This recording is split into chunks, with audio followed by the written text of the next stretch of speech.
देखिए बच्चों, आज हम स्टार्ट करते हैं एनसीईआरटी 10th का मैथ।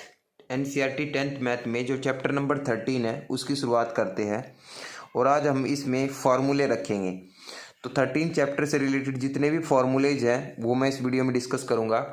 तो सबसे पहले इस चैप्टर्स में क्या है, सरफेस एरियाज एंड वॉल्यूम्स के बारे में निकालेंगे। जो 9th में जो चैप्टर था उसका एक एक्सटेंडेड चैप्टर है ये। इसमें कुछ बेसिक फार्मूले हैं जो आपने पहले भी पढ़े होंगे 9th क्लास में, वो आपको मैं दोबारा रिवाइज करा देता हूँ। सबसे पहले क्यूब की बात करते हैं। क्यूब में क्या होता है, क्यूब जो होता है आपका, क्यूब वो होता है जिसकी ऑल साइड्स आर इक्वल, जिसकी 3 साइड्स होती है। 3D में होता है क्यूब, जिसकी तीनों की तीनों डायमेंशन क्या होगी, इक्वल होगी। यानी कि ये साइड क्या होगी, लेंथ भी आपकी ए होगी, ये साइड क्या है आपकी ब्रेथ, ये ब्रेथ भी आपकी ए होगी, और ये साइड क्या आपकी हाइट भी आपकी ए होगी। तो इसको हम क्या बोलते हैं, जिसकी तीनों साइड इक्वल होगी, इसको हम क्या बोलते हैं, क्यूब। तो सबसे पहले इसका लेटरल सरफेस एरिया निकलेगा एलएसए या सीएसए पे क्यूब क्या होगा, 4a²। क्या फार्मूला होगा, 4a²। और टीएसए क्या होगा, total surface area of cube क्या होता है, 6a²। फार्मूला याद रखना बहुत इंपॉर्टेंट है, इसलिए मैं फार्मूला के बारे में डिस्कस कर रहा हूँ। वॉल्यूम ऑफ क्यूब क्या होगा, a³। वॉल्यूम ऑफ क्यूब क्या होगा, a³। ठीक है, बढ़ते हम अगला फार्मूला, अगली आकृति के बारे में। अगली जो फिगर आपकी वो क्या है, क्यूबॉइड। क्या है, क्यूबॉइड। क्यूबॉइड में क्या होता है, ये वाली साइड को हम लेंथ बोलते हैं, ये वाली साइड को हम ब्रेथ बोलते हैं, ये वाली साइड को हम हाइट बोलते हैं। तो इसका भी एलएसए निकाल लेंगे।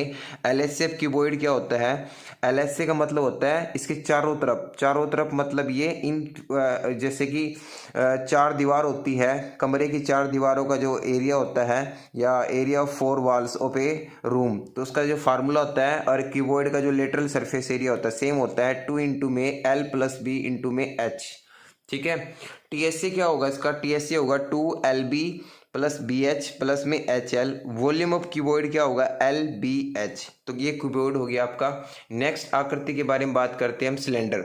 नेक्स्ट आकृति के आपके पास सिलेंडर में क्या है, आपको सिलेंडर दिखाई दे रहा होगा, इस तरह का कोई आकृति होती है, इस तरह की एक फिगर होती है जिसमें एक होलो से टाइप का ये होता है, जिसमें इसकी रेडियस होती है, ये इसकी हाइट होती है।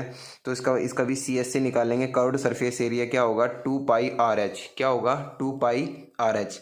TS से क्या होगा सिलेंडर का, 2πR प्लस H। वॉल्यूम क्या होगा इसका, वॉल्यूम होगा πr²H। वॉल्यूम क्या होता है, πr²H। इसी तरह से हम कोन की बात करते हैं। आपने देखा होगा, आपने जो बर्थडे कैप जैसी होती है उसमें देखा होगा, तो ये जो होता है, ये वाली इस वाली चीज़ को क्या बोलते हैं हम, सेलेंट हाइट। इसको क्या बोलते हैं, सेलेंट हाइट बोलते हैं, सेलेंट हाइट बोलते हैं। सेलेंट हाइट एल कैसे होगा, ये क्या होगा आपका H होगा, ये क्या होगा आपका R होगा, और ये क्या होगा आपका परपेंडिकुलर। तो अगर आपने पाइथागोरस थ्योरम पढ़ी होगी तो L निकालने का जो फॉर्मूला बनेगा आपके पास क्या होगा, H² प्लस R² के ऊपर क्या होगा, अंडर रूट। तो ये फार्मूला नीड पड़ेगा हमारा सेलेंट हाइट का, तो ये फार्मूला याद रखना। CS से क्या होता है इसका, πRL। CS से क्या होता है, πRL। TS से क्या होता है, πR प्लस L। TS से क्या होता है, πR प्लस L। वॉल्यूम क्या होता है इसका, 1/3 πr²H। 1/3 πr²H। ये इसका कोन का आपका क्या होता है, वॉल्यूम का फार्मूला होता है। ऐसे अगर हम बात करते हैं, एक और आकृति होती है हमारी स्पेयर। वैसे तो सर्कल दिखाई दे रहा होगा आपको, ये सर्कल नहीं। अगर आपने 3D में कोई क्रिकेट की बॉल देखी होगी या फुटबॉल देखा होगा तो उसमें आपको दिखाई देता है वो स्पेयर के टाइप का होता है। तो स्पेयर का जो CSA और TSA एक ही होता है, मतलब CSA नहीं होता, इसमें टोटल सरफेस एरिया ही होगा। तो टोटल सरफेस एरिया का फार्मूला क्या होगा, 4πr²। क्या होगा, 4πr²। वॉल्यूम का फार्मूला क्या होता है, 4/3 πr³ होता है, 4/3 πr³ होता है। इसी तरह से इसी को अगर इस स्पेयर को अगर हम 2 हिस्सों में काट देंगे तो हमारे पास क्या बनेगा, हेमिस्फीयर। क्या बनेगा, हेमिस्फीयर। तो हेमिस्फीयर का CSA भी होता है और TSA भी। CSA क्या होगा, CSA होगा आपका, CSA ये वाली चीज होती है, तो वो क्या होगा, 2πr²। क्या होता है, 2πr²। और TSA में क्या होगा, ये तो लेना ही लेना है आपको, मतलब CSA तो होगा ही होगा, साथ में ये वाली आपकी फिगर भी होगी। तो ये क्या होगा, πr²। ये तो कितना होगा, 3πr²। और वॉल्यूम क्या होगा हेमिस्फीयर का, वॉल्यूम जो स्पेयर का होता है उसका हाफ कर दो, यानी कि 2/3 πr³ होगा। वॉल्यूम क्या होगा, 2/3 पाई आर क्यूब होगा। क्लियर। तो नेक्स्ट जो है आपका वो है एक शानदार सी आकृति, इसको बोलते हैं फ्रस्ट्रम। क्या बोलते हैं? फ्रस्ट्रम। फ्रस्ट्रम में अगर आप ध्यान से देखोगे, अगर आपने कभी बाल्टी देखी होगी, ठीक है, बाल्टी या बकेट जो आपने देखी होगी घरों में जो होती है वो इस शेप की होती है, इसको फ्रस्ट्रम बोला जाता है। तो अगर आप ध्यान से देखोगे इसमें दो रेडियस है, एक ये R2 है, एक R1 है, यानी कि R2 कैपिटल है, बड़ा है किससे? R1 से। अगर हम यहाँ पे CSC निकालते हैं, अगर आप ध्यान से देखो तो ये आपका एक्सटेंडेड रूप, अगर इसको मैं एक्सटेंड कर देता हूँ यहाँ से यहाँ तक, तो ये आप ध्यान से देखोगे तो एक कोण बनेगा। तो इसके जो फार्मूले होंगे कोण से रिलेटेड होंगे। जैसे कोण का CSC का फार्मूला क्या था? पाई RL था। तो यहाँ पे R एक नहीं है, R कितने हैं? 2 है। तो दोनों को ऐड कर दो, R1 प्लस R2 इंटू में L। तो पाई इंटू में R1 प्लस R2 इंटू में L। TSA क्या होगा इसका?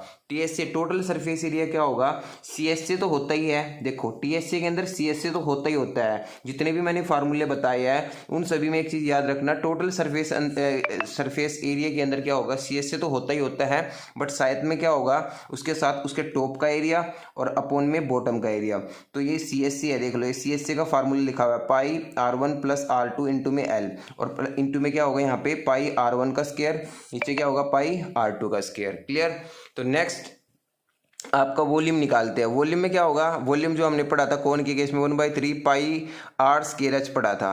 क्या पढ़ा था? Volume 1/3 pi R square H पढ़ा था। बट यहाँ पे R2 है, इसलिए फार्मूला क्या बनेगा? R1 का स्क्वायर प्लस R2 का स्क्वायर प्लस में R1 इंटू R2 इंटू में H। और सैलेंट हाइट निकालने का भी इसका फार्मूला होता है, क्योंकि ये सैलेंट हाइट है। तो सैलेंट हाइट हम इसमें कैसे निकालेंगे? H स्क्वायर प्लस में R2 माइनस R1 का होल स्क्वायर, ये स्लैंट हाइट निकल जाएगी। तो इस तरीके से इस वीडियो में हमने सारे फार्मूले डिस्कस किए हैं। तो सभी बच्चों ने दिल लगा के फार्मूले याद रखने हैं। अगर आप जो भी फार्मूले अगर आपको याद होंगे तभी आप इसके क्वेश्चन बड़ी अच्छी तरीके से कर सकते हैं। ठीक है, थैंक यू। नेक्स्ट वीडियो में हम अगले क्वेश्चन की बात करेंगे। ठीक है।